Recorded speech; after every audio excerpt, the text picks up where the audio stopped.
क्या तुम्हें मुझसे भय नहीं लग रहा ब्राह्मण? मैं रत्नाकर हूं। मैं नारद हूं रत्नाकर, तुम्हारा अतिथि, और मैं निर्भय हूं। क्या तुम निर्भय हो? क्या मतलब है तुम्हारा? न मुझे प्राणों का भय है, न सफलता का, न कल का, न कलंक का। और कोई भय है जो तुम जानते हो? अब तुम बताओ, क्या तुम निर्भय हो? हाँ, मैं निर्भय हूं। मुझे न प्राणों का भय है, न असफलता का, न कल का, न कलंक का। तो फिर यहां वन में छिपकर क्यों रहते हो? क्या राजा से डरते हो? नहीं। प्रजा से डरते हो? नहीं। पाप से डरते हो? नहीं। तो फिर यहां छिपकर क्यों रहते हो?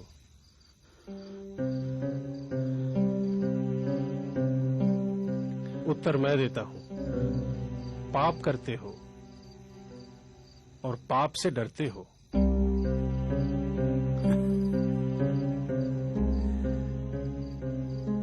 मैंने तुम्हारे बारे में बहुत सुना है। देवताओं के कवि, तुम मुझे फुसला नहीं सकते। न मैं पाप से डरता हूं, न पुण्य से, न देवताओं से, न दानवों से, न राजा से, न राज्य से, न दंड से, न विधान से। मैंने राज्य के साथ द्रोह किया है, मैंने समाज के साथ द्रोह किया है, इसलिए यहां बीहड़ों में रहता हूं। यह प्रतिशोध है मेरा। क्या था वो पाप जिससे तुम डरते हो? मुझे इतना मत उकसाओ कि मैं तुम्हारी हत्या कर दूं। नारद, इतना तो मैं जान ही चुका हूं कि पाप और पुण्य की परिभाषा हमेशा ताकतवर तय करते हैं और उसे कमजोरों पर थोपते हैं। मैंने साम्राज्यों का विस्तार देखा है, हत्या से, बल से, छल से। मैंने वाणिज्य का विस्तार देखा है, कपट से, अनीति से, अधर्म से। वो पाप नहीं था। मैं सैनिक था, दुष्ट और निर्दयी सौदागरों की भी रक्षा की। वो पाप नहीं था। युद्ध में हारे हुए लोगों की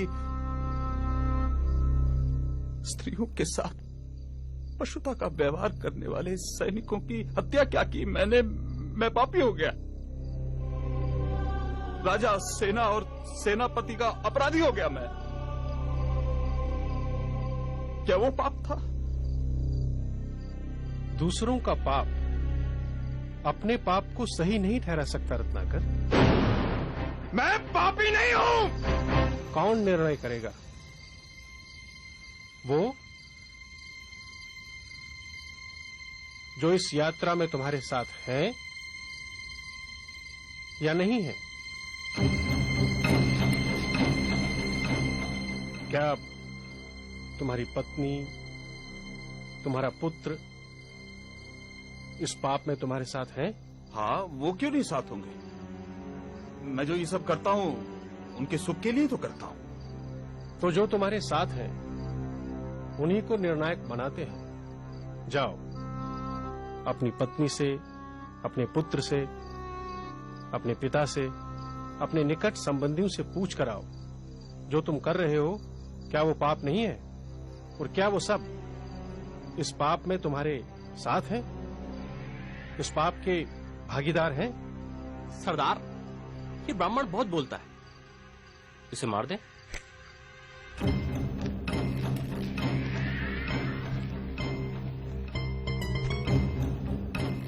नहीं, इसे तो मैं अपने हाथों से मारूंगा, परंतु पहले इसके प्रश्नों के उत्तर तो दे दूं।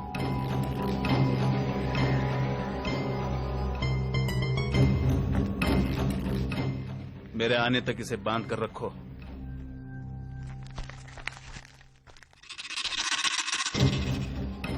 कड़ी नजर रखना इस पर।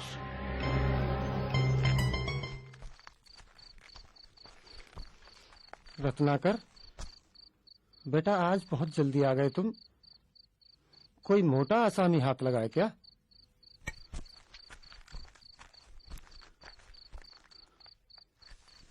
क्या बात है स्वामी, आज आप प्रसन्न दिखाई नहीं दे रहे?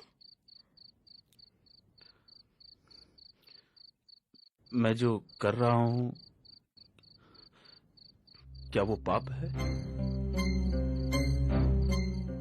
ये तू कैसी बहकी बहकी बातें कर रहा है आज?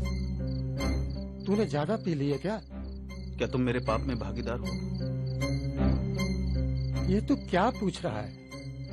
क्या तुम मेरे पाप में भागीदार हो? नहीं स्वामी, मैंने आपके सुख में दुख में साथ देने की कसम खाई है, आपके पाप में भागीदार होने की नहीं।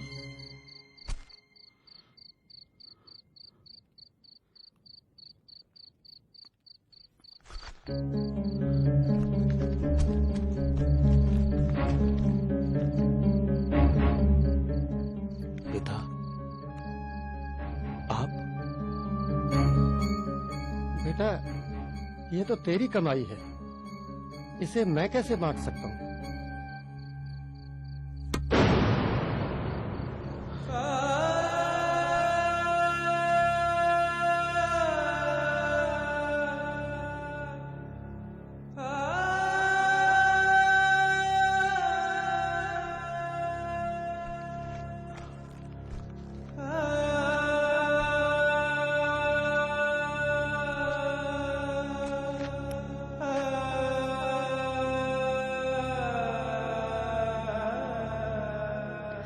आपका पथ शुभ हो स्वामी।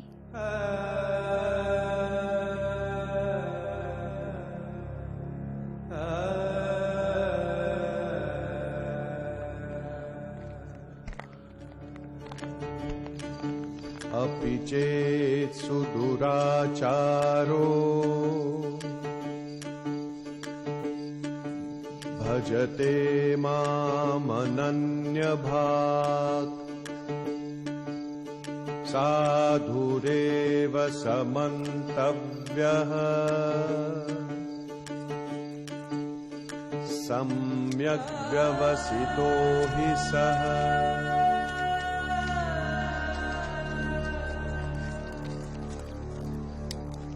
तुम्हारे साथी मुझे अकेला छोड़ जा चुके हैं रत्नाकर।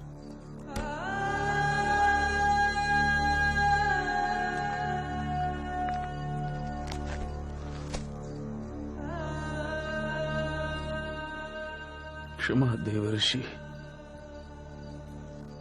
क्षमा। अब तो मैं भी अकेला ही हूं। नहीं रत्नाकर, तुम ही अपने मित्र और तुम ही अपने शत्रु हो। तुम्हारे पुराने संसार की रचना भी तुम ही ने की थी, तुम्हारे नए संसार की रचना भी तुम ही करोगे। इसलिए उठो और अपने पुरुषार्थ से अपना भविष्य लिखो। राम राम। तुम्हारा पथ शुभ हो। जयति जगति मायां यस्य कायाधवस्ते वचन रचनमेकं केवलं चाकलय्य ध्रुवपदमपि यातो यत्कृपातो ध्रुवोऽयं सकलकुशलपात्रं ब्रह्मपुत्रं नतोऽस्मि। इस कहानी के इस डाकू ने अपने संसार को छोड़ फिर एक नए संसार की रचना की, जिसे हम रामायण के नाम से जानते हैं। इतिहास कहता है कि अतीत का डाकू रत्नाकर ही भविष्य में राम कथा का रचयिता वाल्मीकि बना। ठीक कहा था देवर्षि नारद ने, असीम संभावनाओं का स्वामी मनुष्य काश खुद को पहचान पाता।